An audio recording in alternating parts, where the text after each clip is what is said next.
প্রিয় দিনী ভাই এবং বোনেরা, প্রফেট সিরিজের 14তম পর্বে আপনাদের সবাইকে স্বাগত। এ পর্বে আমরা সাইয়েদনা মূসা আলাইহিস সালামের জীবনী নিয়ে আলোচনা করব ইনশাআল্লাহ। সাইয়েদনা মূসা আলাইহিস সালাম কালামুল্লাহ মাজিদে সর্বাধিক আলোচিত নবী।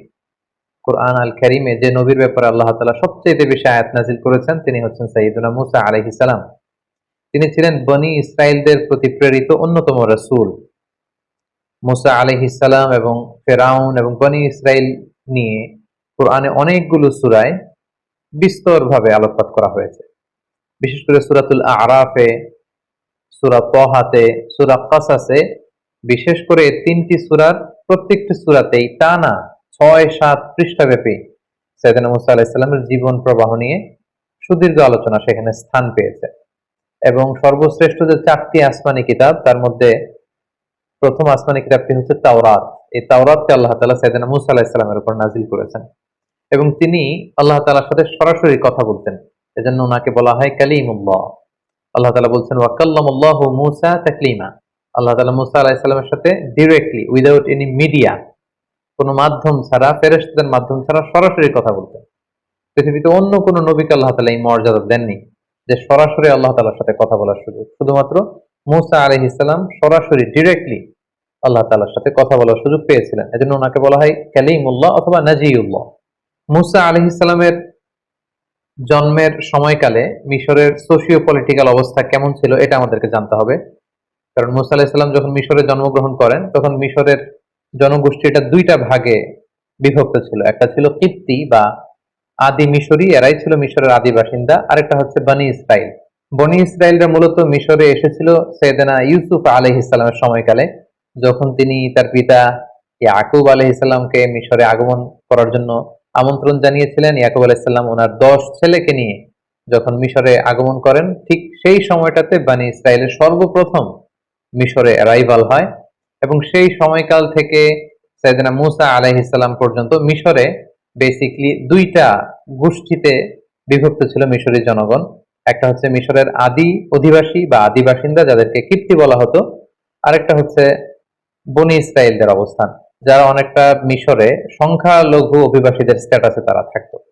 এবং সেখানে কিপ্তিরা যেহেতু সম্রাট বংশীয় এবং মিশরের ফারাওরা বা ফেরাউনরা বা মিশরের কিং যিনি হবেন তারা যেহেতু কিপ্তি, আর বনী ইসরাইলরা তারা মিশরের আদি অধিবাসী নয়, বরং তারা অন্য এলাকা থেকে এলাকায় থাকতে এসেছে।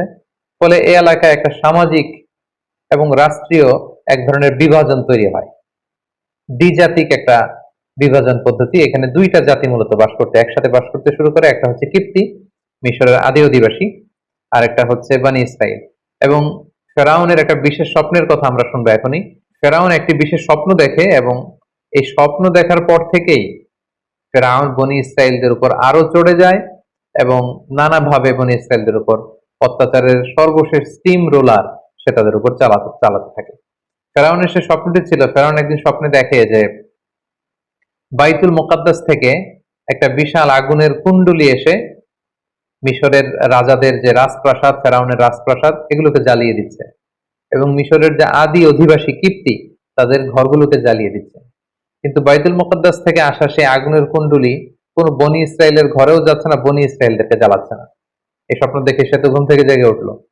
সে অবাক করা এই স্বপ্ন দেখে অত্যন্ত ভীত হয়ে গেল এবং মিশরের তৎকালীন বড় যারা স্বপ্নের ব্যাখ্যাকার তাদেরকে ডেকে পাঠালো। সবাইকে বললো যে আমি স্বপ্নে দেখেছি বাইতুল মুকাদ্দাস থেকে, ফিলিস্তিন থেকে আগুন এসে আমাদের রাজপ্রাসাদ জ্বালিয়ে দিচ্ছে, মিশরীদের ঘরবাড়ি জ্বলে যাচ্ছে, কিন্তু বনী ইসরাইলদের কিছু হচ্ছে না। এই স্বপ্নের ব্যাখ্যা কি? মিশরের তৎকালীন স্বপ্ন ব্যাখ্যাকারীরা তারা বলতে আরম্ভ করলো যে বনী ইসরাইলের মধ্যে থেকে অচিরেই এমন এক নবজাতক সন্তানের জন্ম হবে যে আপনার এই রাজপ্রাসাদকে তছনছ করে দিবে। এই ঘটনা শুনবার পর থেকে ফেরাউন খুব ভয় পেয়ে গেল এবং সে ঘোষণা দিল, আজ থেকে বনী ইসরাইলের কোন পুত্র সন্তানকে আমি বাঁচিয়ে রাখবো না, সব পুত্র সন্তানকে জবাই করা হবে। কেবলমাত্র বনী ইসরাইলের যে কন্যা সন্তান হবে এদেরকে বাঁচিয়ে রাখা হবে এবং এদেরকে আমরা দাসী হিসেবে ইউজ করব।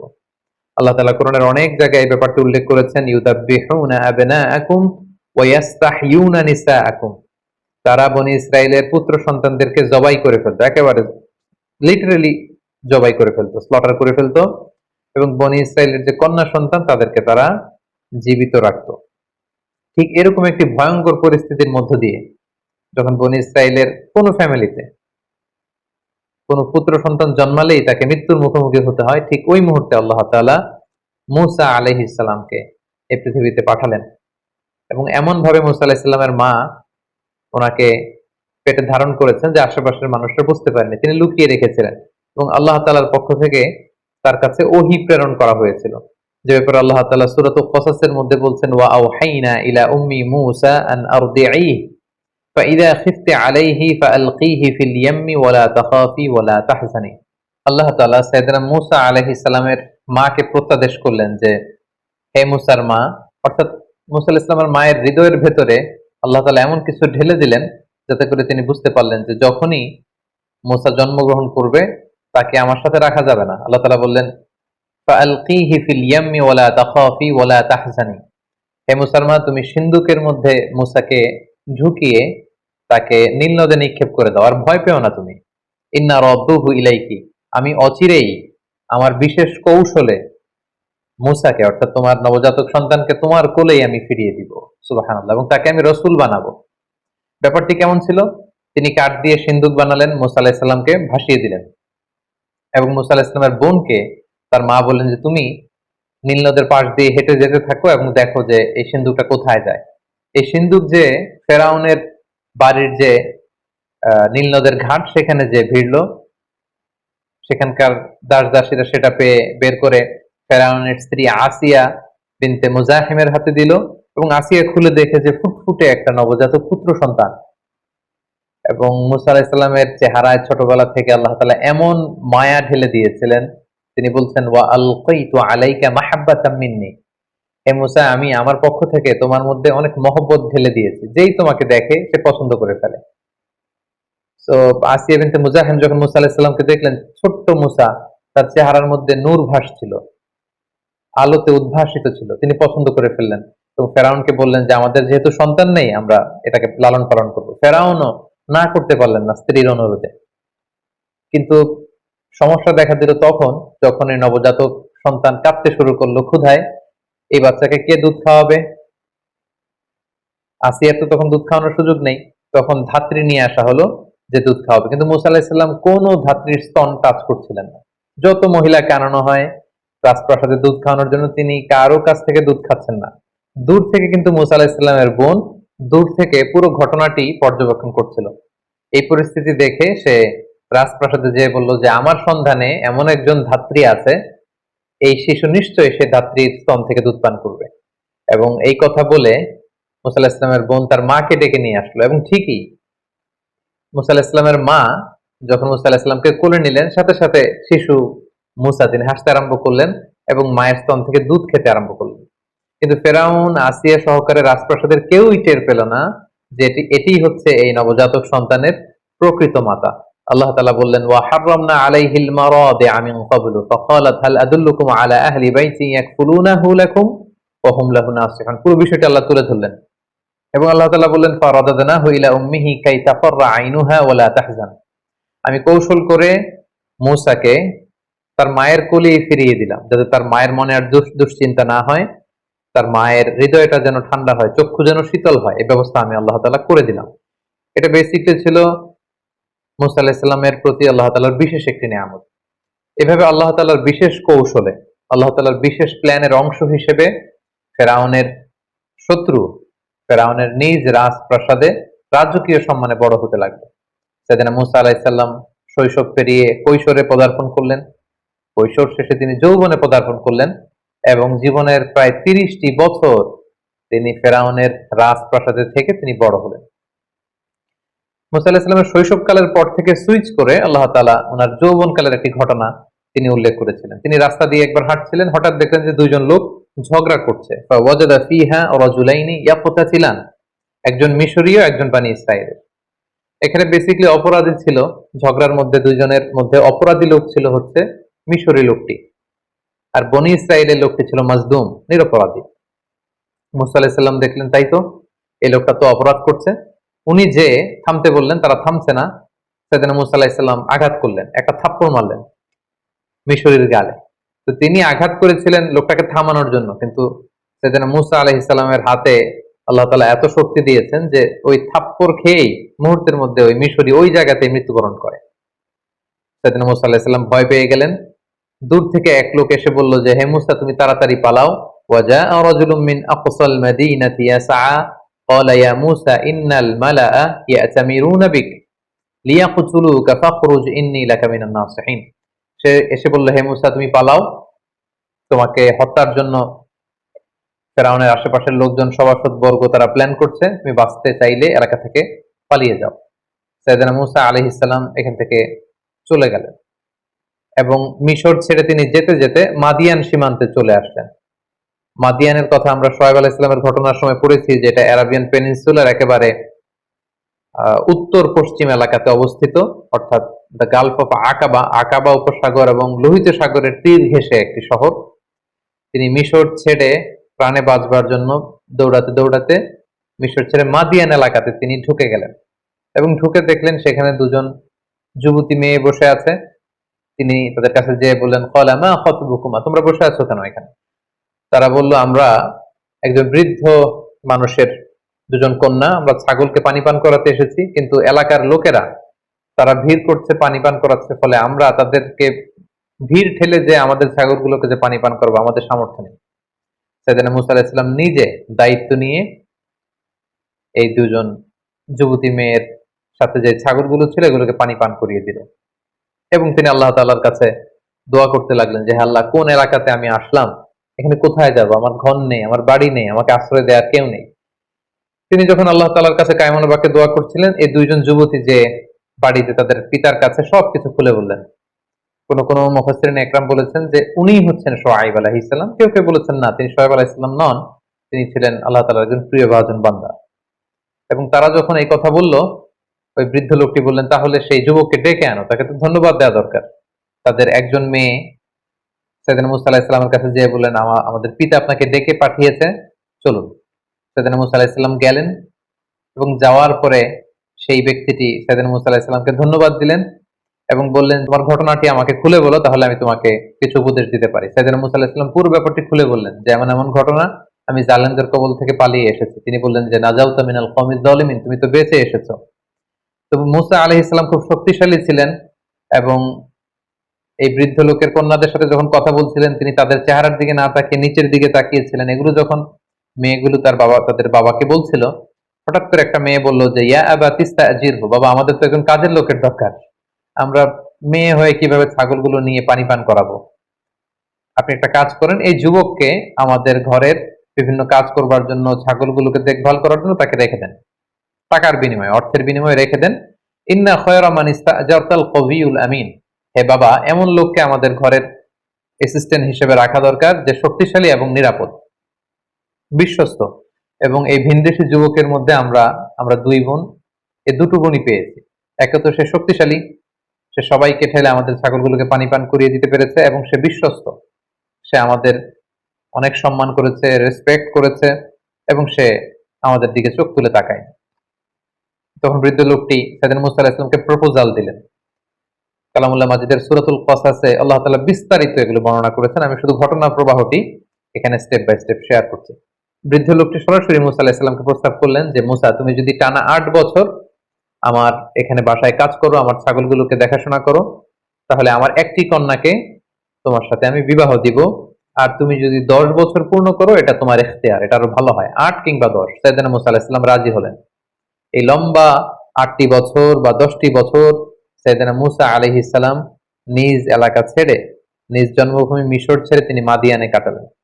আসলে শুধুমাত্র মূসা আলাইহিস সালামের জীবনেই যে এই সংগ্রাম এসেছিল এমনটি নয়, বরং আল্লাহ তাআলা প্রেরিত প্রতিটি নবীর জীবনই ছিল কিন্তু এরকম সংগ্রামে পরিপূর্ণ। তাদের প্রত্যেকেই তারা মরুভূমিতে মেষ চড়িয়েছেন, অনেককে তাদের এলাকা ত্যাগ করতে হয়েছিল, হিজরত করতে হয়েছে, বাতিলের বিরুদ্ধে, তাগুতের বিরুদ্ধে লড়াই করতে হয়েছে, এবং নানা সময় তারা স্বজাতির লোকজন বা নিজের উম্মতের বিরোধিতার সম্মুখীন হয়েছেন। সাইয়েদনা মূসা আলাইহিস সালাম প্রায় 10টি বছর মাদিয়ানে সময় কাটালেন। সেই বৃদ্ধ লোকের একটি কন্যার সাথে বিবাহ বন্ধনে আবদ্ধ হলেন। কোন কোন বর্ণনা মতে তার 2জন সন্তান হয়েছিল, এবং তৃতীয় সন্তান যখন তার স্ত্রীর পেটে, তখন তিনি সেই বৃদ্ধের কাছ থেকে, অর্থাৎ ওনার শ্বশুরের কাছ থেকে, যেটা কোন কোন বর্ণনা মতে শুআয়ব আলাইহিস সালাম ছিলেন, ওনার কাছ থেকে বিদায় নিয়ে এবার তিনি নিজ জন্মভূমি মিশরে ফিরে যাবেন। যেহেতু মাদিয়ান তো ওনার নিজের এলাকা নয়, তিনি যখন মিশরে ফিরে যাবেন কিছু ছাগল নিয়ে, তার স্ত্রীকে নিয়ে, সন্তানদেরকে নিয়ে, কিছু দাস দাসী নিয়ে তিনি যখন মাদিয়ান থেকে মিশরে ফিরে যাচ্ছেন, তুর পাহাড়ের কাছাকাছি কোন একটি এলাকাতে যখন তিনি আসলেন, প্রচন্ড শীত ছিল। ওনার স্ত্রী গর্ভবতী, প্রেগনেন্ট, এবং প্রেগনেন্সির পেইন উঠেছে ওনার স্ত্রীর। প্রচন্ড ঠান্ডা এবং অন্ধকার, এবং তিনি ফিল করছেন যে সাধারণ যে রাস্তা, কাফেলা যে রাস্তায় চলে, তিনি ভুল করে রাতের বেলা ওই রাস্তা হারিয়ে হয়তো অন্য কোনো রাস্তায় চলে এসেছেন। হঠাৎ তিনি খেয়াল করলেন দূরে আগুন দেখা যায়। فقال لأهلهم كثوا إني آنست نارا لعلي آتيكم منها بقبس أو أجد على النار هدى। তিনি বললেন যে আমার মনে হয় আমরা রাস্তা হারিয়ে ফেলেছি, আর প্রচন্ড ঠান্ডা, একটা কাজ করো, তোমরা সবাই এইখানে কাফেলাকে থামাও, স্টপ, এখানে বসো, বিশ্রাম নাও। ওই যে দূরে আগুন দেখা যায়, আমার মনে হয় কেউ আগুন পোহাচ্ছে, অথবা ওইখানে কোনো একটা কাফেলা আছে। আমি যাই, ওখান থেকে লাকড়ি দিয়ে আগুন নিয়ে আসি, এবং রাস্তাটা ঠিক আছে কিনা এটা একটু ক্রস চেক করে আসি, জিজ্ঞেস করে আসি। সেদিন মুসা আলাইহিস সালাম ওখানে গেলেন, কিন্তু যে অবাক হলেন, দেখলেন যে একটা গাছের ভেতর থেকে আগুন জ্বলছে, কিন্তু গাছের পাতা জ্বলে না, ডালপালা জ্বলে না, কিছুই জ্বলে না, দাউ দাউ করে আগুন জ্বলছে। কিন্তু সেই আগুনটা পৃথিবীর অন্যান্য আগুনের মতো না, একটু ভিন্ন ধরনের একটা আগুনের মতো।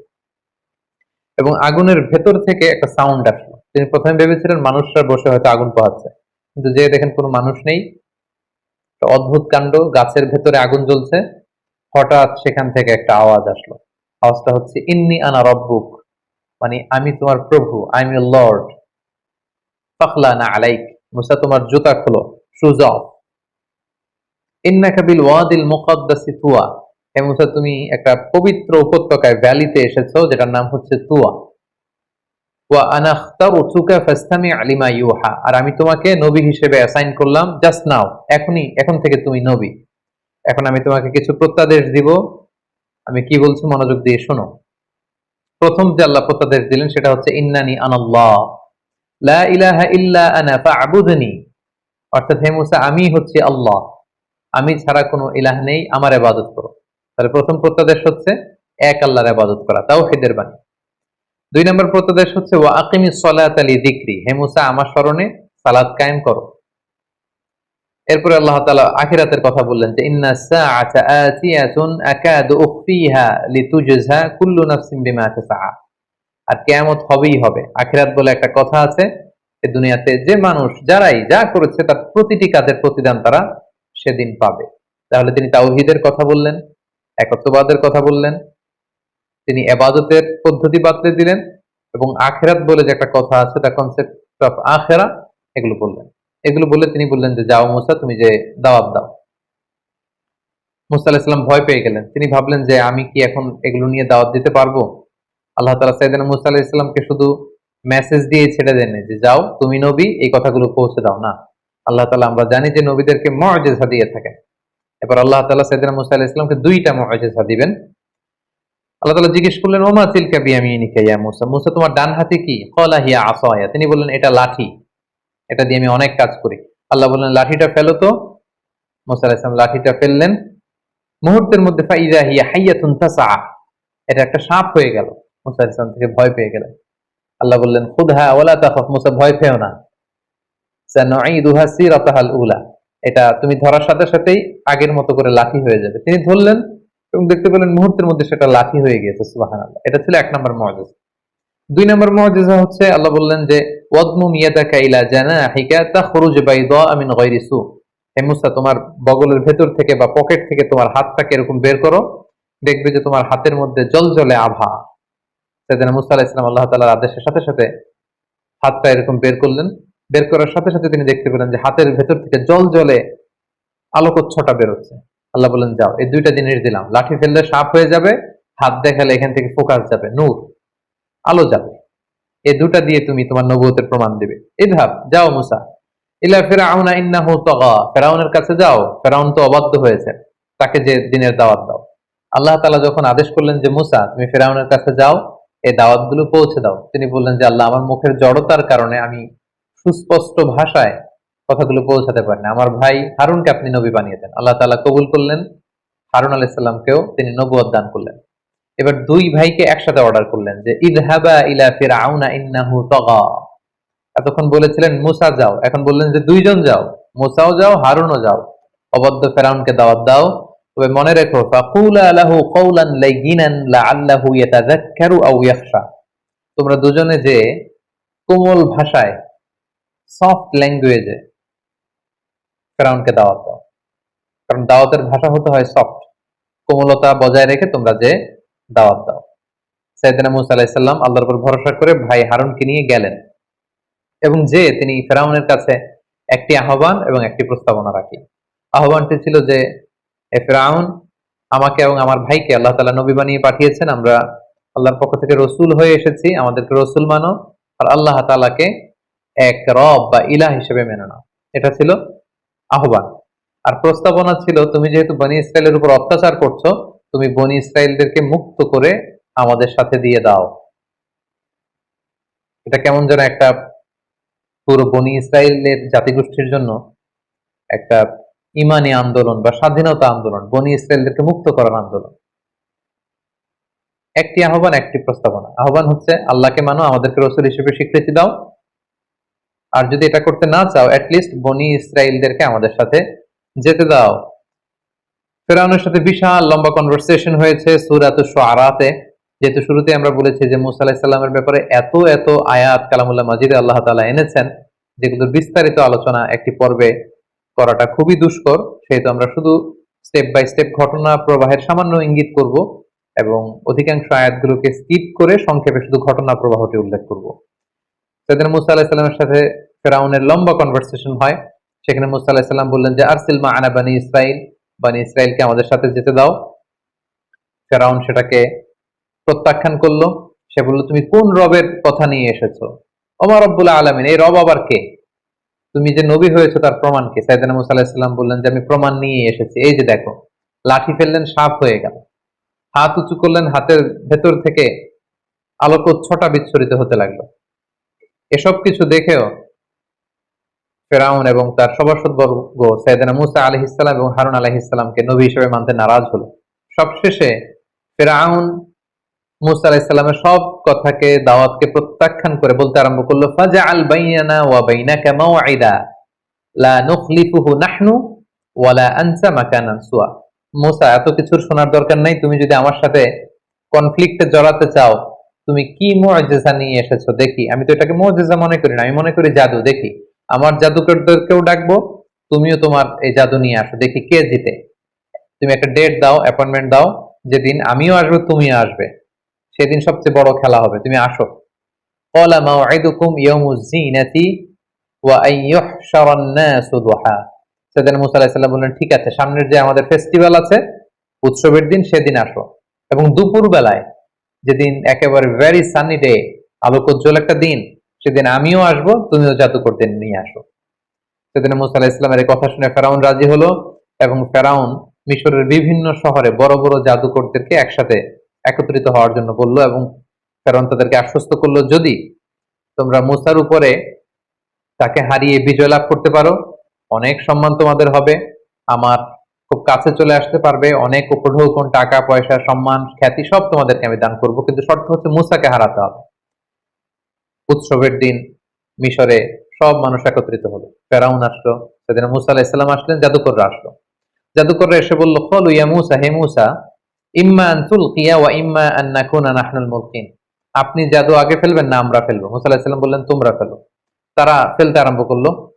তাদের কারো কারো জাদুর ফলে বাঘ তৈরি হলো, সিংহ তৈরি হলো, ভাল্লুক তৈরি হলো, হাতি তৈরি হলো।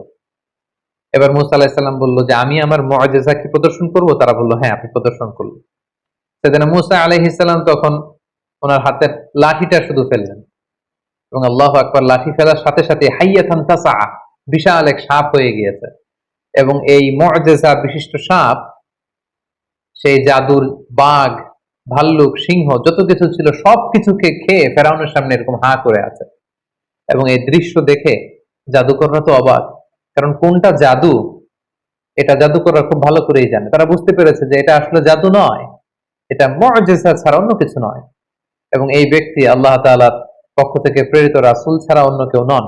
ফাউলকিয়া সাহারাতু সাজিদিন, সব জাদুকররা সেজদায় লুটিয়ে পড়লো এবং তারা বলল যে আমরা ঈমান আনলাম। ফেরাউন তো রেগে গেল।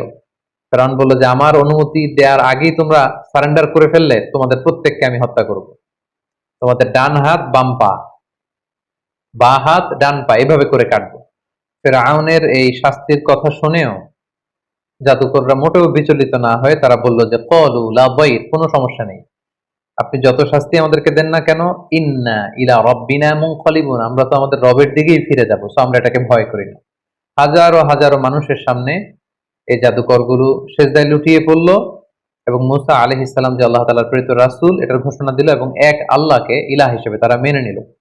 মুসা এবং হারুন আলাইহিস সালামের বিজয়ের সংবাদ যখন শোনানো হলো, তখন ফেরাউনের স্ত্রী আসিয়া সেখানে ঈমান আনয়ন করলেন এবং ফেরাউন এই দৃশ্য দেখে সহ্য করতে না পেরে খুব নির্মম ভাবে তার স্ত্রী আসিয়াকে সেখানে হত্যা করেছে এবং মৃত্যুর পূর্ব মুহূর্তে খুব করুণ ভাষায়, খুব কাতর কণ্ঠে তার প্রভুর কাছে যে দোয়া করেছিলেন সে দোয়াটা আল্লাহ তাআলা সূরাতুত তাহরিমে উল্লেখ করেছেন। তিনি বলেছিলেন যে রব্বি বিনি লি ইনদাকা বাইতান ফিল জান্নাহ, হে আল্লাহ জান্নাতে আপনার কাছে করে আমাকে একটা ঘর বানিয়ে দিয়েন।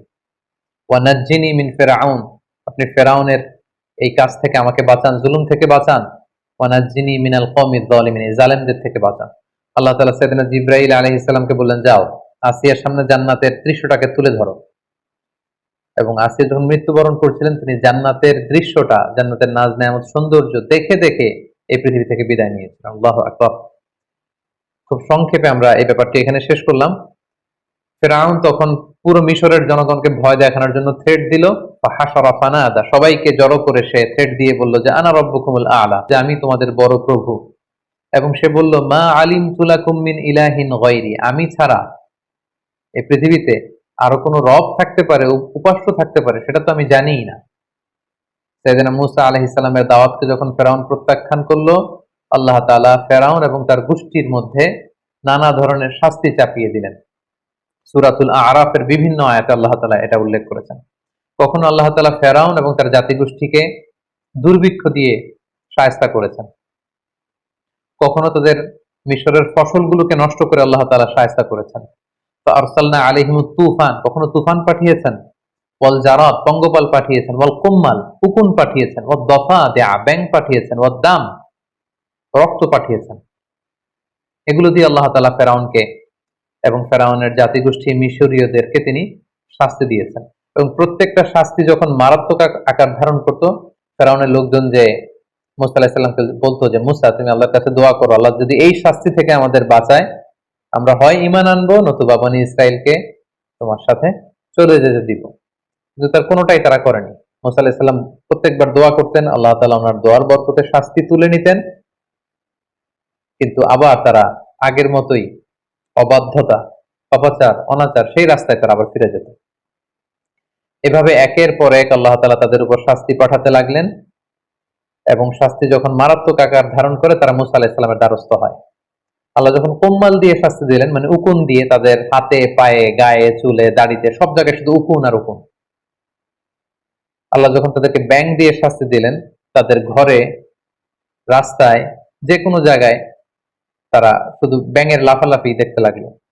দাম রক্ত দিয়ে যখন আল্লাহ তাআলা শাস্তি দিলেন, তারা যখন কোনো কিছু রান্না করতো সেটা রক্ত হয়ে যেত। তারা যখন পানি আনতো এই পানিটা রক্তে রূপান্তরিত হতো। তাদের জীবনটা দুর্বিষহ হয়ে উঠল।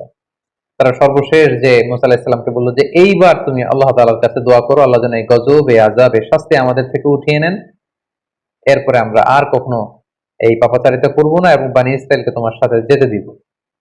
সেদিন মুসা আলাইহিস সালাম দোয়া করলেন যে আল্লাহ এই গজব আপনি উঠিয়ে নেন। এই গজব উঠিয়ে নেওয়ার পরে তাদের অবাধ্যতা আরো বেড়ে গেল।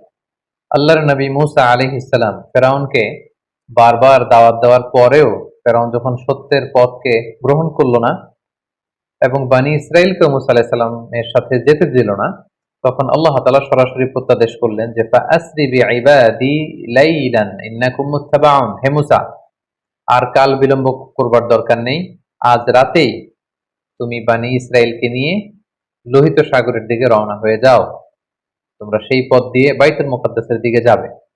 এবং যেতে যেতে ওনারা দেখলেন যে সামনে বিশাল সাগর। বনী ইসরাইলের সবাই তো আফসোস এবং আক্ষেপ শুরু করে দিল যে আমরা তো এখন বাঁচার উপায় নেই, কারণ পেছন থেকে তো ফেরাউন তারা চেস করছে, ধরবার জন্য চেষ্টা করছে।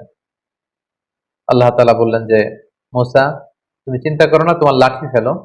মুসা আলাইহিস সালাম লাঠি ফেললেন, সাগরের পানিকে তিনি দ্বিখণ্ডিত করে দুই দিকে পানি পাহাড়ের মতো উঁচু হয়ে গেল এবং মাঝখান দিয়ে রাস্তা হয়ে গেল।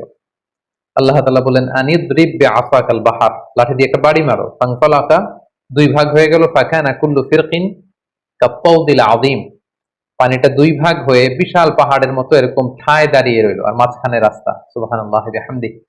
বনী ইসরাইল এই দৃশ্য অবলোকন করলো মুসা আলাইহিস সালামের সাথে করে, পুরো লোহিত সাগর, রেড সি ওনারা ক্রস করে ওই পারে চলে গেল। এবার যদি মুসা আলাইহিস সালাম লাঠি আবার তুলে নেয়, তাহলে এই রাস্তা পানিতে বিলীন হয়ে যাবে। আল্লাহ বললেন না, এই রাস্তা সরানো যাবে না, কারণ এখনই ফেরাউনের বাহিনী এই সুন্দর রাস্তা দেখে তারাও নেমে পড়বে সাগরে। ওয়াতরুকিল বাহরা রাহওয়া, সাগর যেরকম আছে এরকম থাকতে দাও মুসা। ইন্নাহুম জুনদুম মুগরাকুন, ওরা ডুববে। ফেরাউন যখন তার সৈন্য সামন্ত নিয়ে সাগরের মাঝখানের যে রাস্তা তৈরি হয়েছিল, এই রাস্তার মাঝখানে চলে আসলো, আল্লাহ তাআলা বললেন এবার লাঠি তোলো। মুসা আলাইহিস সালাম লাঠি উঠিয়ে নিলেন। মুহূর্তের মধ্যে লোহিত সাগরের বিশাল ঢেউ এসে ফেরাউনকে তার সদল বলে সলিল সমাধি করে দেয়া হলো। এবং এ ব্যাপারে খুব সুস্পষ্ট আল্লাহ তাআলা কালামুল্লাহ মাজিদের সূরা ইউনূসে উল্লেখ করলেন যে হাত্তা ইযা আদরাকাহুল গরাকু, যখন সাগরের পানি এসে ডুবিয়ে দিল, ফেরাউন পানি খেতে খেতে একেবারে গলা পর্যন্ত পানি, এখন মরে যাবে। ক্বালা আমানতু আন্নাহু লা ইলাহা ইল্লাল্লাযী আমানাত বিহি বানু ইসরাঈল ওয়া আনা মিনাল মুসলিমিন। ফেরাউন একেবারে শেষ পর্যায়ে এসে বলল যে, পানি খেতে খেতে, সাগরে হাবুডুবু খেতে খেতে বাঁচার আর উপায় নাই। তখন ফেরাউন বলল যে বনী ইসরাইল যে আল্লাহকে মানে, আমি ওই আল্লাহকে মানি, আমি ঈমান আনলাম।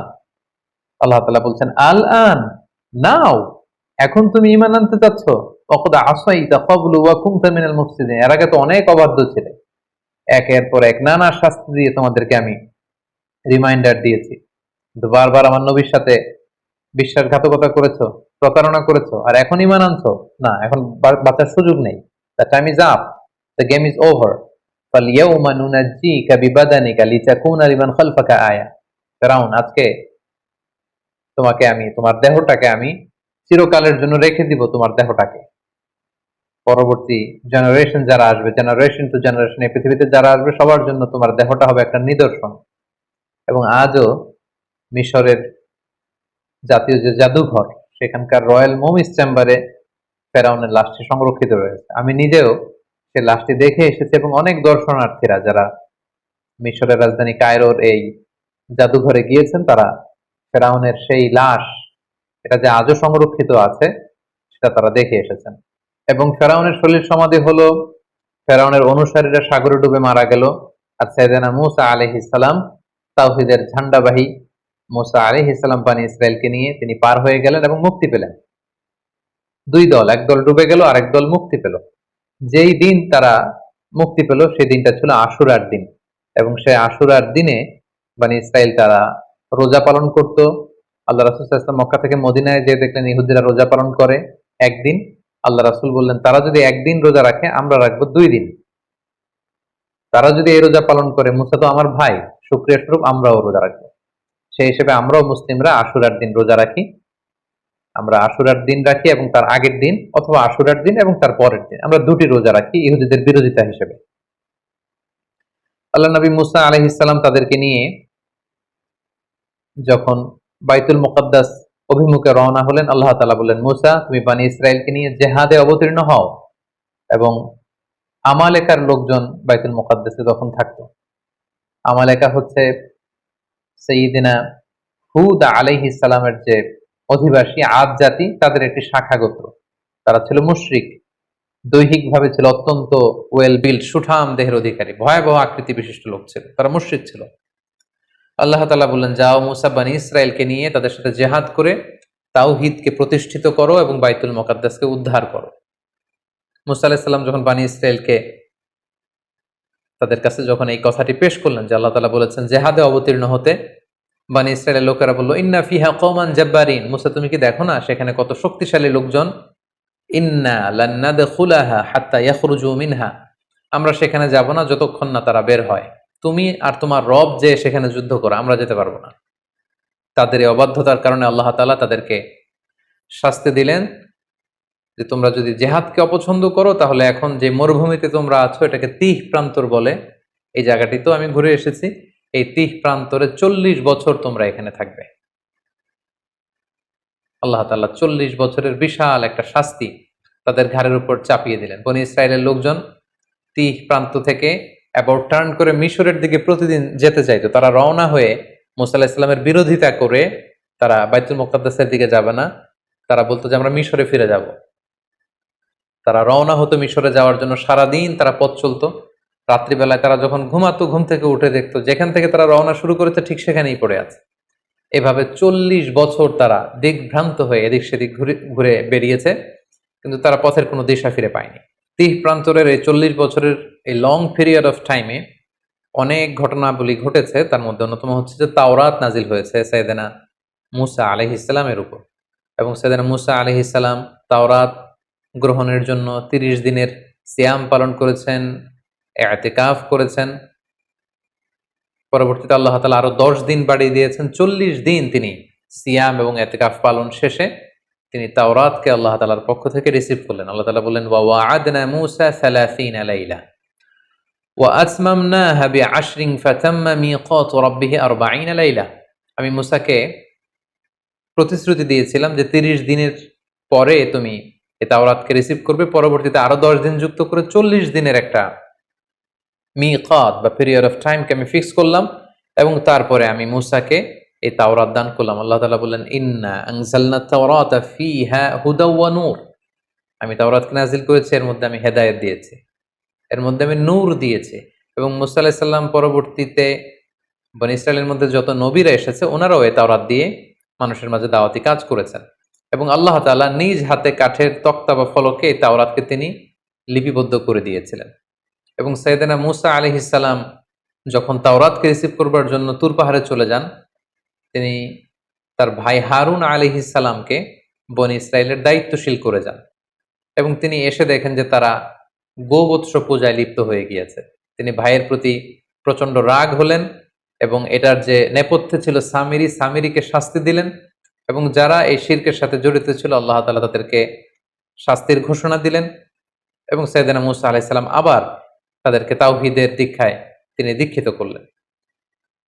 এই 40 বছরের লম্বা সময় আরো একটি ঘটনা ঘটেছে, সেটি হচ্ছে সাইয়েদেনা মুসা আলাইহিস সালাম সরাসরি আল্লাহ তাআলার দিদার লাভের জন্য তিনি আবেদন করেছিলেন।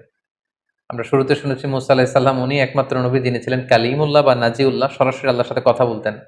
তো যিনি সরাসরি আল্লাহর সাউন্ডটা শুনতে পান, আল্লাহ তাআলার কথা যিনি উপলব্ধি করতে পারেন, শুনতে পারেন, তার মনের মধ্যে আল্লাহকে দেখার আকাঙ্ক্ষা তো অনেক বেশি থাকবার কথা। তিনি বললেন রব্বি আরিনি আনজুর ইলাইক, হে আল্লাহ আমি আপনাকে দেখতে চাই। ক্বালা লান তারানি, মুসা এটা সম্ভব না, কখনো তুমি আমাকে দেখতে পাবে না, never you can see me. ওয়ালাকিন ইনজুর ইলাল জাবাল ফাইন ইসতাকাররা মাকানাহু ফাসাউফা তারানি, পাহাড়ের দিকে তাকাও, পাহাড় যদি টিকে থাকে তবে দেখতে পাবে। আল্লাহ তাআলা নূরের তাজাল্লি দিলেন, মুসা আলাইহিস সালাম বেহুশ হয়ে গেলেন, আর পুরো পাহাড় ফাজআলাহু দাক্কান ওয়া খাররা মুসা সাইকা, পাহাড় ভেঙে চুরমার হয়ে গেল। মুসা আলাইহিস সালাম বেহুশ হয়ে গেলেন। হুশ ফেরার পরে তিনি আল্লাহ তাআলার কাছে ক্ষমা চাইলেন এবং বললেন আল্লাহ আপনি যেটা বলেছেন ঠিকই বলেছেন, আসলে এই চর্মচক্ষু দিয়ে এই পৃথিবীতে অবস্থান করে আল্লাহ তাআলাকে দেখা বা আল্লাহ তাআলার দিদার লাভ করা এটি সম্ভব নয়, বরং যারা বিশ্বাসী তারা কিয়ামতের দিন আল্লাহ তাআলার দর্শন লাভে তারা ধন্য হবে। এভাবে 40 বছরের লম্বা সময় নানা ধরনের বায়না ধরেছিল এই বানী ইসরায়েলের লোকজন, অধ্যত্ব প্রকাশ করেছিল, নানা ধরনের হঠকারিতা তারা দেখিয়েছিল। এর মধ্যে একটি হঠকারিতার কথা কোরআনে এসেছে যে তারা দেখেছে কিছু কিছু লোক শিরক করে, মূর্তির পূজা করে। তারা দাবি করেছে যে এই যে আল্লানা ইলাহান কামা লাহুম আলেহা, অর্থাৎ হে মুসা এই সমস্ত লোকদের যেরকম মূর্তি আছে তুমিও মূর্তি এনে দাও, আল্লাহকে না দেখে আবাদত করতে আমাদের ভালো লাগে না, তারা যেমনি একটা জিনিসকে দেখে দেখে আবাদত করে আমাদেরকে এরকম এনে দাও। মুসা আলাইহিস সালাম রেগে গেলেন, তাদেরকে জাহেল আখ্যা দিলেন। এবং আমরা জানি যে আল্লাহ তাআলা মান্না সালোয়া নামে বিশেষ কিছু খাবার বানী ইসরায়েলকে দিয়েছিলেন। তারা এই খাবার খেতে পছন্দ করলো না, তারা বললো যে লান নাসবিরা আলা তুআমিন ওয়াহিদ, হে মুসা প্রতিদিন এক খাবার ভাল লাগে না, ফাদউ লানা রাব্বাকা ইউখরিজ লানা মিম্মা তুমবিতুল আরদ, তোমার রবকে বলো যে এমন খাবারের ব্যবস্থা করে দিতে যেটা জমিন থেকে উৎপন্ন হয়, মিন বাকলিহা ওয়া কিসাইহা ওয়া ফুমিহা ওয়া আদাসিহা ওয়া বাসালিহা, অর্থাৎ জমিন থেকে রসুন, পেঁয়াজ, ডাল, শশা, শাক সবজি এগুলো রান্না হবে, রসুন দিয়ে ভাগার দিয়ে আমরা খাবার খাবো, এটা আমাদের ভাল লাগে। আল্লাহর দেয়া খাবার আমাদের ভাল লাগে না। এরপর তারা আবার বায়না ধরেছিল যে লান নুমিনা লাকা হাত্তা নারাল্লাহ জাহরা, হে মুসা, আল্লাহকে না দেখে আমরা আর ইবাদত করতে পারবো না, আগে আল্লাহকে দেখাও, তারপরে আমরা ইবাদত করব। এভাবে একের পর এক তারা নানা ধরনের বায়না ধরতে লাগলো, অধ্যত্ততা প্রদর্শন করতে লাগলো, আল্লাহর পাঠানো রাসূল মুসা আলাইহিস সালামের কথার বিরোধিতা করতে লাগলো। সূরা বাকারাতে একটি ঘটনা উল্লেখ হয়েছে তাদের অবাধ্যতার, তাদের গোয়ার্তুমির একটা উদাহরণ আল্লাহ তাআলা এভাবে টেনেছেন। বনী ইসরায়েলের একজন লোক মৃত্যুবরণ করে, এই লোকের হত্যাকারীকে সবাই বলল যে মুসা, আমরা কেউ জানি না এর হত্যাকারীকে, এই কিলারকে তুমি খুঁজে বের করো, তোমার আল্লাহকে জিজ্ঞেস করো যে কে এই হত্যাকারী। মুসা আলাইহিস সালাম যখন আল্লাহর কাছে দোয়া করলেন, আল্লাহ বললেন একটা গরু জবাই করে সেই গরুর গোশত দিয়ে যখন সেই মৃত ব্যক্তির গায়ে টাচ করা হবে, সে মৃত থেকে জীবিত হয়ে নিজেই বলে দিবে কে হত্যাকারী। তো আল্লাহ তাআলার আদেশ পালনের জন্য একটা যে কোনো গরু ধরে জবাই করে সেটার গোশত দিয়ে মৃত ব্যক্তির গায়ে লাগালেই কিন্তু সে জীবিত হয়ে হত্যাকারীর কথা বলে দিত। কিন্তু বনী ইসরাইল এই সহজ কাজটি না করে এখানে ক্ষান্ত না হয় তারা বলল যে এই গরুর রং কেমন, আমরা তো বুঝতেছি না কোন ধরনের গরু জবাই করব, ছোট গরু, মাঝারি গরু, না বৃদ্ধ গরু, লাল গরু নাকি নীল গরু, কোন ধরনের গরু। একের পর এক নবী মুসা আলাইহিস সালামকে প্রশ্ন বানে জর্জরিত করতে করতে পরবর্তীতে আল্লাহ তাআলা এমন ক্রাইটেরিয়া ফিট করে দিলেন পুরো এলাকা জুড়ে আর সেই গরু খুঁজে পাওয়া যায় না। তো এইভাবে কালামুল্লাহ মাজিদের অনেক আয়াতে, বিশেষ করে সূরাতুল বাকারাতে আল্লাহ তাআলা বর্ণনা করেছেন যে কত ভাবে এই বানী ইসরাইল আল্লাহ নবী মুসা আলাইহিস সালামকে জ্বালাতন করেছেন, যন্ত্রণা দিয়েছেন, ওনার কথার অবাধ্য হয়েছেন, আল্লাহ তাআলা এগুলো উল্লেখ করেছেন। কিন্তু তারপরেও আল্লাহ নবীর দোয়ার বরকতে সেই তিহ প্রান্তরে মরুভূমির মাঝখানে আল্লাহ তাআলা ওয়াজাল্লালনা আলাইকুমুল গমাম, মেঘমালা দিয়ে তাদেরকে ছায়ার ব্যবস্থা করে দিয়েছিলেন। তৃষ্ণা মেটাতে বানী ইসরায়েলের 12টা গোষ্ঠী ছিল, 12টা ঝর্ণার ব্যবস্থা করে দিয়েছিলেন। সেই জায়গাটাতেও আমি ভিজিট করে 12টা ঝর্ণা দেখে এসেছি। মান্না এবং সালওয়া নামক খাবারের ব্যবস্থা করে দিয়েছিলেন। সাইয়্যিদুনা মূসা আলাইহিস সালামের সাথে খিজির আলাইহিস সালামের চমকপ্রদ একটি ঘটনা সূরাতুল কাহাফের ভেতর আল্লাহ তাআলা উল্লেখ করেছেন। ঘটনাটির সূচনাটি ছিল এমন, বনী ইসরায়েলের মাঝে বসে তিনি মুসা আলাইহিস সালাম বক্তব্য রাখছিলেন। একজন জিজ্ঞেস করলো যে পৃথিবীতে সবচেয়ে জ্ঞানী ব্যক্তি কে? মুসা আলাইহিস সালাম বললেন আমি। আল্লাহ তাআলা মুসা আলাইহিস সালামের এই প্রশ্নটা পছন্দ করলেন না। আল্লাহ বললেন, মুসা তুমি ভুল বলেছো, তোমার চেয়েও একজন জ্ঞানী ব্যক্তি আছে, তুমি মাজমাউল বাহরাইন, দুই সাগরের মিলনস্থলে যাও, সেখানে গেলে পাবে। মুসা আলাইহিস সালাম ইউশা ইবনে নুনকে নিয়ে, ওনার ভাগিনাকে নিয়ে সেখানে গেলেন, যে দেখলেন চাদর জড়িয়ে একজন লোক শুয়ে আছে, সালাম দিলেন, চাদরের ভেতর থেকে তিনি সালামের উত্তর দিলেন এবং বললেন কে? মুসা আলাইহিস সালাম বললেন আমি মূসা। ভেতরের লোকটি বলল বনী ইসরাইলের নবী মূসা? মুসা আলাইহিস সালাম বললেন হ্যাঁ। তারপর তিনি চাদর সরালেন, মুসা আলাইহিস সালাম ওনার সাথে কথা বললেন এবং মুসা আলাইহিস সালাম বললেন যে আমি শুনেছি আপনি অনেক জ্ঞানী, আমি আপনার কাছ থেকে কিছু জ্ঞান আহরণ করতে চাই। খিজির আলাইহিস সালাম বললেন যে না, আমাকে আল্লাহ তাআলা যেই জ্ঞান দিয়েছে সেটা রিসিভ করার ধৈর্য আপনার নেই, আপনি পারবেন না, আপনি ফিরে যান। মুসা আলাইহিস সালাম ওনাকে অনেক জোর করলেন।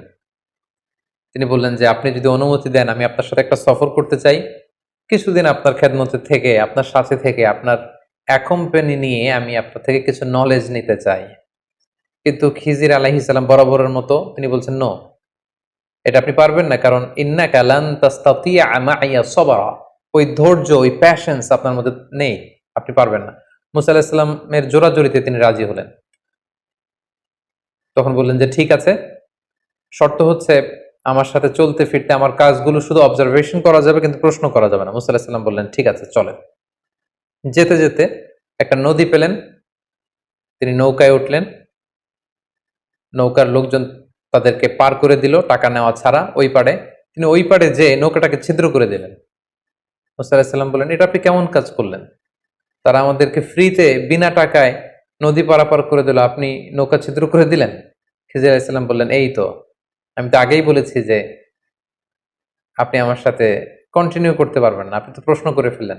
মুসা আলাইহিস সালাম বললেন যে আমি ক্ষমা চাই, এরপর থেকে আমি আর কোনো প্রশ্ন করব না। খিজির আলাইহিস সালাম ওনার এক্সকিউজ গ্রহণ করলেন, আবার চলতে আরম্ভ করলেন। হঠাৎ একটা ছোট বাচ্চাকে খেলতে দেখে বাচ্চাটাকে ধরে খিজির আলাইহিস সালাম হত্যা করে ফেললেন। মুসা আলাইহিস সালাম বললেন এটা আপনি কি করলেন? একটা নিরীহ নিষ্পাপ মাসুম বাচ্চাকে আপনি হত্যা করলেন। সেদিন খিজির আলাইহিস সালাম বললেন, আবারও আপনি আপনার প্রমিসকে ভঙ্গ করেছেন, আবার আপনি প্রশ্ন করেছেন, আর সামনে আপনাকে নিয়ে এগোনো যাবে না, আপনি এখান থেকেই চলে যান। সেদিন মুসা আলাইহিস সালাম বললেন যে আমি আবারও দুঃখ প্রকাশ করছি, আরেকবার আপনি আমাকে সুযোগ দেন, এরপরে যদি আমি প্রশ্ন করি তাহলে হাদা ফিরাকু বাইনি ওয়া বাইনাক, আর কোনো কথা আমার থাকবে না।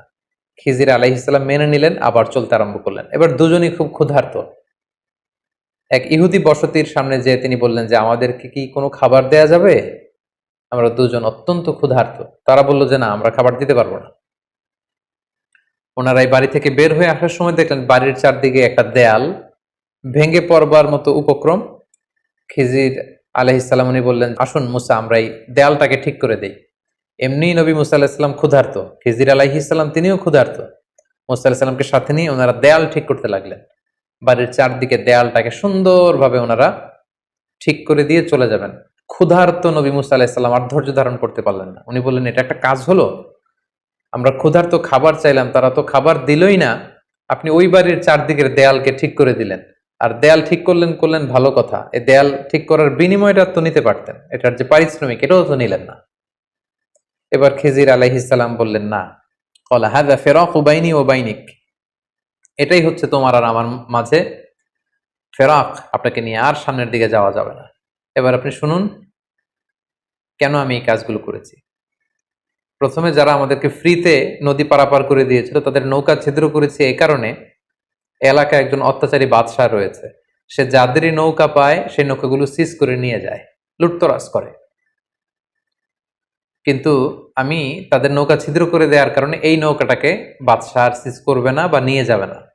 ফলে নৌকার মালিক ওইটাকে রিপেয়ার করে তারা চলতে পারবে, তাদের জীবন চলে যাবে। কিন্তু যদি নৌকাটা একেবারে নিখুঁত থাকতো, সেটাকে তারা আর বাঁচিয়ে রাখতে পারতো না ওই বাদশার হাত থেকে। দ্বিতীয় ছোট বাচ্চাকে যে আমি হত্যা করেছি, আল্লাহ তাআলা আমাকে জানিয়েছে সে অনেক বড় সন্ত্রাস হবে, এলাকার ফাসাদ সৃষ্টিকারী হবে, তার মা বাবাকে সে হয়তো জাহান্নামী বানাবে।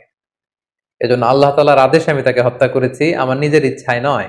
এবং আশা করছি আল্লাহ তাআলা পরবর্তীতে এই কাপলকে, এই দম্পতিকে হয়তো এমন এক সন্তান দান করবে যাদের মাধ্যমে তারা খুশি হবে। এবং তৃতীয় পর্যায়ে যেই ফ্যামিলির দেয়াল আমি ঠিক করে দিয়েছি, ওই ফ্যামিলিতে দুজন ইয়াতীম আছে যাদের বাবা মা ছিল অত্যন্ত ভালো মানুষ, এবং তাদের দেয়ালের নিচে আছে তাদের বাবার রেখে যাওয়া গুপ্তধন। এই দেয়াল যদি ভেঙে পড়তো, এই গুপ্তধন অন্যান্যরা এখান থেকে কেড়ে নিত। তাই আমি চেয়েছি যে তারা বড় হয়ে তাদের নিজেদের গুপ্তধন থেকে নিজেরা যেন উপকৃত হয়। এই জ্ঞান আল্লাহ তাআলা আমাকে দান করেছে, যেটা আল্লাহ তাআলা আপনাকে দান করেননি। এবং এই ঘটনার পর থেকে আর সামনে আপনাকে নিয়ে আমি চলতেও পারবো না। এই ছিল সাইয়েদনা মুসা আলাইহিস সালামের সাথে সাইয়েদনা খিজির আলাইহিস সালামের লম্বা ঘটনা।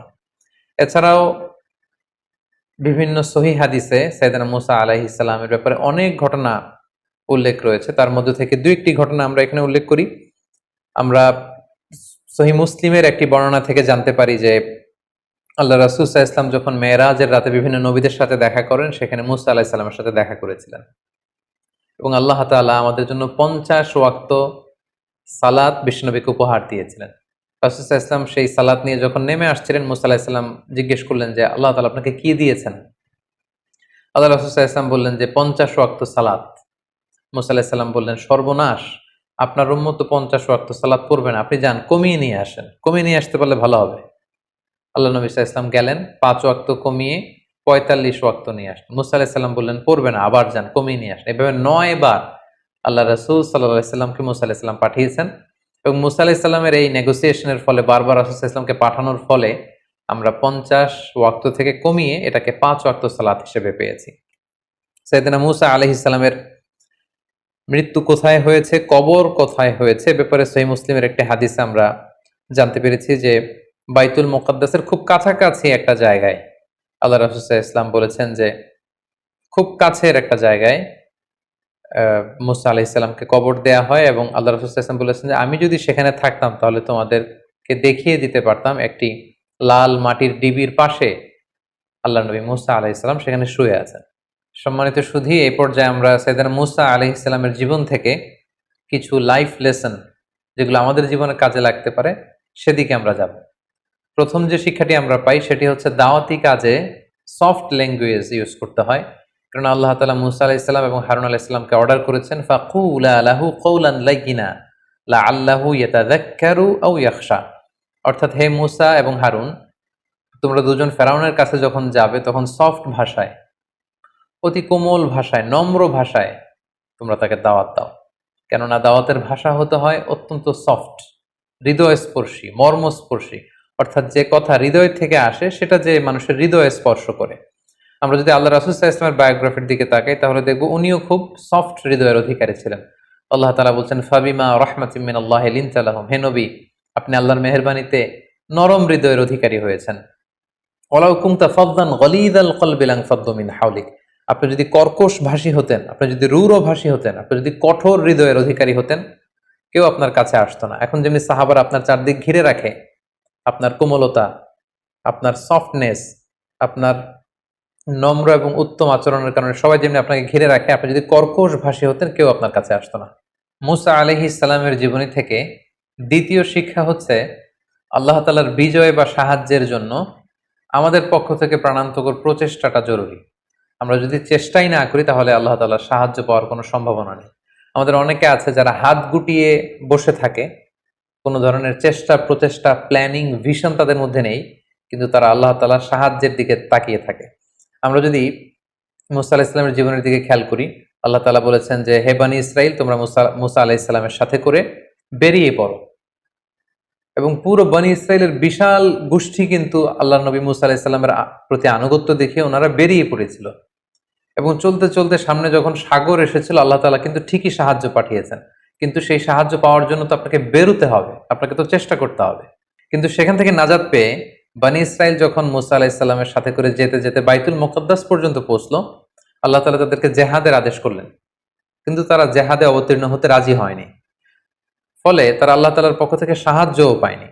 এ থেকে আমরা বুঝতে পারলাম যে আল্লাহর সাহায্যের জন্য আমাদের পক্ষ থেকে চেষ্টা প্রচেষ্টা জরুরি। প্রথম দিকে তারা প্রচেষ্টা করেছিল এবং আল্লাহ তাআলার সাহায্য তারা চাক্ষুষ অবলোকন করেছিল, এবং দ্বিতীয় পর্যায়ে তারা যখন হাত গুটিয়ে বসেছিল সেখানে আল্লাহ তাআলার সাহায্যও আসেনি। এবং পৃথিবীতে এটাই আল্লাহ তাআলার সুন্নাহ, বান্দা যখন চেষ্টা করে, বান্দা যখন নিজের ইফোর্ট দেয়, তখন সেখানে আল্লাহ তাআলার সাহায্য এসে যুক্ত হয়।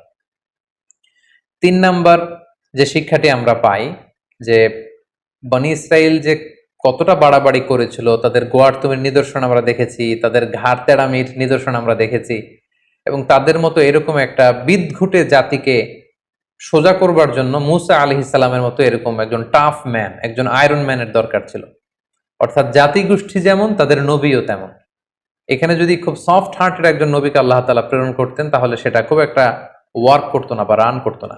আমরা জানি যে নবীদের মধ্যে থেকে মুসা আলাইহিস সালাম খুব বেশি রাগী ছিলেন, একটু টাফ ছিলেন, একটু কঠোর হৃদয়ের অধিকারী ছিলেন। ওনার এক থাপ্পড়ের আঘাতে আমরা দেখেছি যে এক মিশরী মুহূর্তের মধ্যে অক্কা পেয়েছে। তিনি প্রচন্ড রেগে ওনার নিজের ভাই হারুন আলাইহিস সালামের দাড়ি এবং চুল ধরে টেনে তিনি রাগ প্রকাশ করছিলেন।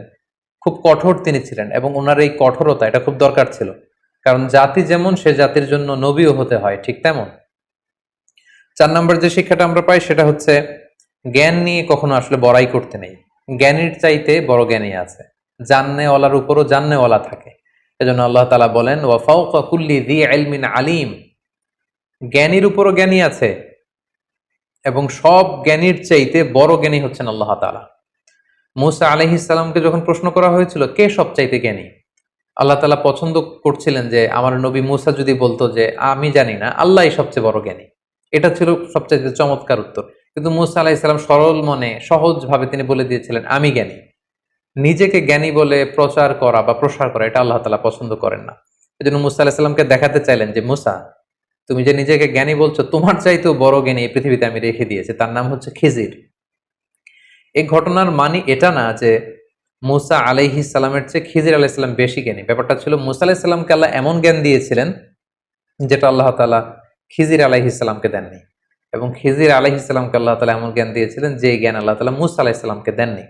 তাই মুসা আলাইহিস সালামকে আরো বিনয় শেখাবার জন্য জ্ঞানের প্রসঙ্গ আসলে ভবিষ্যতে মুসা আলাইহিস সালাম যেন নিজের দিকে ইঙ্গিত না করে সবচেয়ে বড় জ্ঞানী আল্লাহ তাআলা এইভাবে যেন আল্লাহর দিকে ফিরিয়ে দেন, এই শিক্ষাটা আল্লাহ তাআলা মুসা আলাইহিস সালামকে দিতে চাইলেন। এ থেকে আমরা বুঝতে পারলাম যে জ্ঞানীর চাইতেও বড় জ্ঞানী আছে, জান্নেওয়ালার উপরও জান্নেওয়ালা থাকে, এবং জ্ঞান নিয়ে কখনো বড়াই করতে নেই। সর্বশেষ যে শিক্ষাটা আমরা পাই সেটা হচ্ছে travelling in search of knowledge.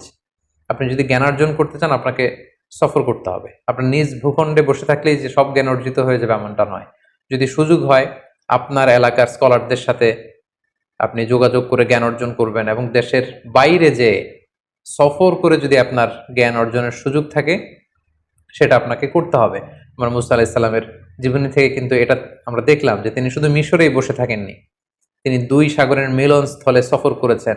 খিজির আলাইহিস সালামের সাথে এই দেশ থেকে ওই দেশ, এখান থেকে ওখানে ঘুরে ঘুরে তিনি বিভিন্ন জ্ঞান অর্জন করতে চেয়েছেন। তাই আমরা যারা জ্ঞান অর্জন করতে চাই আমাদেরকেও সাইয়েদনা মুসা আলাইহিস সালামের ফুট স্টেপ অনুসরণ করে ট্রাভেলিং করতে হবে ইন সার্চ অফ নলেজ। আল্লাহ তাআলা আমাদের সবাইকে কথাগুলো বুঝার ও আমল করবার তৌফিক দান করুন।